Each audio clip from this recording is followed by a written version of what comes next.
Welcome to the News Hour. Russian President Vladimir Putin is playing up national unity 2 days after an abortive uprising by mercenaries. He hailed them as patriots in a televised statement. But the statement did little to quiet the questions swirling about the Kremlin. They range from the Russian regime's stability to what happens next.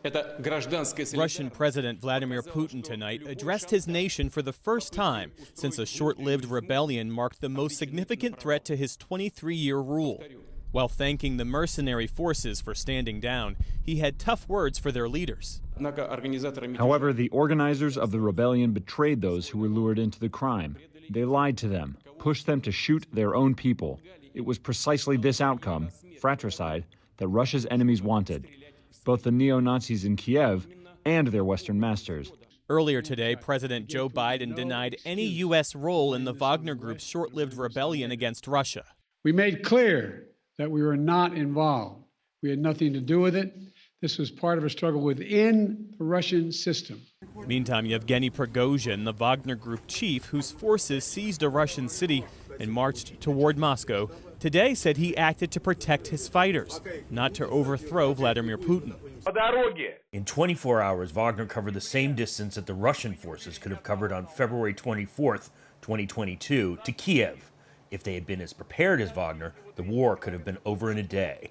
It was a feud between military leaders that festered into a mutiny, and the images were striking. Locals cheering the rebels as heroes.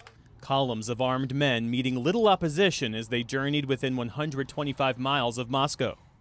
And panicked authorities tearing up roads leading into the city. Last seen on Saturday, Prigozhin was mobbed by jubilant crowds after striking a deal to avoid prosecution.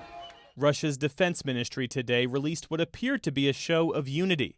A video of its top minister, Sergei Shoigu, still with a job, at least for now. He was seen visiting troops in Ukraine, though it's unclear when the video was taken. Shoigu! Gerasimov! For months, Prigozhin had railed against corruption and inaction among Moscow's armed forces, whom he fought alongside in Ukraine. We have a 70% shortage of ammunition. A warlord known as Putin's chef for once running a catering company that fed the Kremlin, Prigozhin's private empire grew to span dozens of countries. Much of his force in Ukraine is made up of former convicts. They spent 8 months fighting to win control of Bakhmut in the war's bloodiest battle. His firm also provides private security services to leaders across Africa, where the UN accused it of conducting multiple massacres. Today, Russian Foreign Minister Sergei Lavrov assured Wagner-linked African nations that they still had Moscow's support. Apart from relationships with Wagner, the Central African Republic and Mali have official governmental contacts with Russia. Following their appeal, several hundred Russian servicemen will continue to work in the Central African Republic as instructors. While on Moscow's streets, an appearance of calm and order, as its mayor today canceled a terror alert. Some Russian residents say they're finally at ease. I feel relief because there was no armed conflict. Apart from that, we didn't feel much panic. We survived far worse since 1985. We get used to everything. Others appear to be unfazed.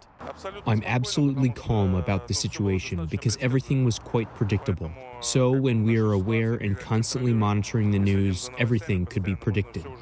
But it was far from quiet on Russia's front in Ukraine, as Kyiv's forces claimed to capture another village in what's proving to be a slow and grinding counteroffensive. For additional perspective on the short-lived Russian rebellion and what comes next, we're joined by Alina Polyakova, President and CEO of the Center for European Policy Analysis. Thank you for being with us. As we just reported, Wagner chief Yevgeny Prigozhin said he called off the march on Moscow because he wanted to avoid Russian bloodshed. And what he had in mind was more of a protest demonstration than an attempted coup.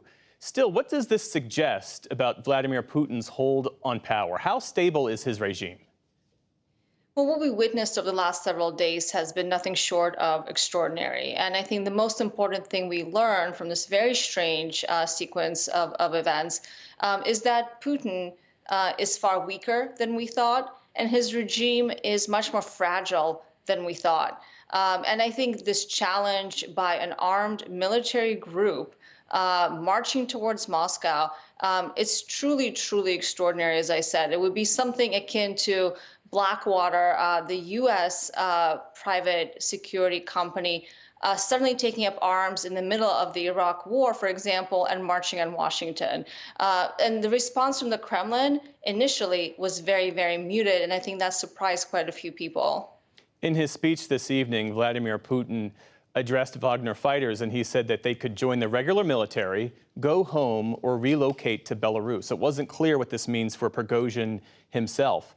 Based on what you know of Yevgeny Prigozhin, will he truly just cede the floor, or will he regroup and wait for confrontation at a future date? I mean, he still has a significant amount of standing and influence. Well, to be honest, we don't know a lot as to what's been happening behind the scenes. You know, this deal that Prigozhin supposedly struck, mediated by Belarus's dictator Lukashenko, where he's going to be in exile in Belarus, it just doesn't make a huge amount of sense. You know, prior to Putin's address today, Prigozhin put out his own voice message on his social media, basically sounding defiant and unapologetic and saying that everything they did was the right thing to do because it exposed the ineptitude of Russia's military operation in Ukraine.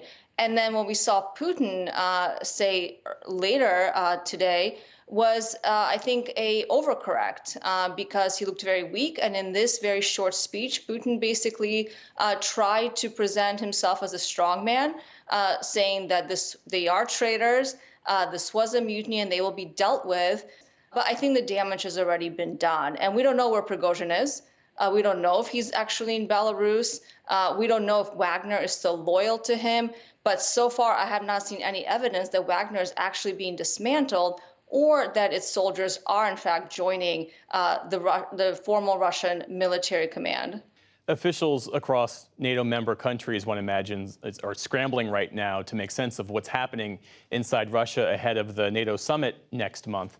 How do Putin's newly apparent vulnerabilities affect the containment strategy for Russia as it relates to the West and NATO countries? I think we really need to be thinking about some serious contingency planning for a regime change in Russia. You know, prior to these events over the weekend, the assumption was that Putin was going to be there through the war and he was going to be there at the end of the war, and that there was really no real challenge to his power and to his authority. And I think we've seen something very, very different over these last few days. And I think that really speeds up the potential timeline for how the alliance needs to be thinking about a future Russia without Putin.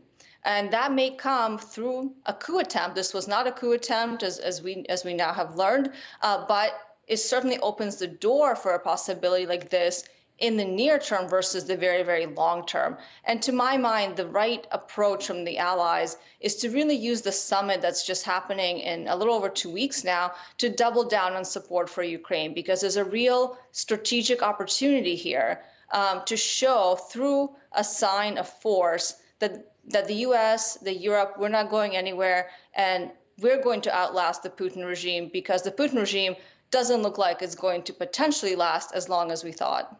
Alina Polyakova, thank you so much for your insights. Thank you.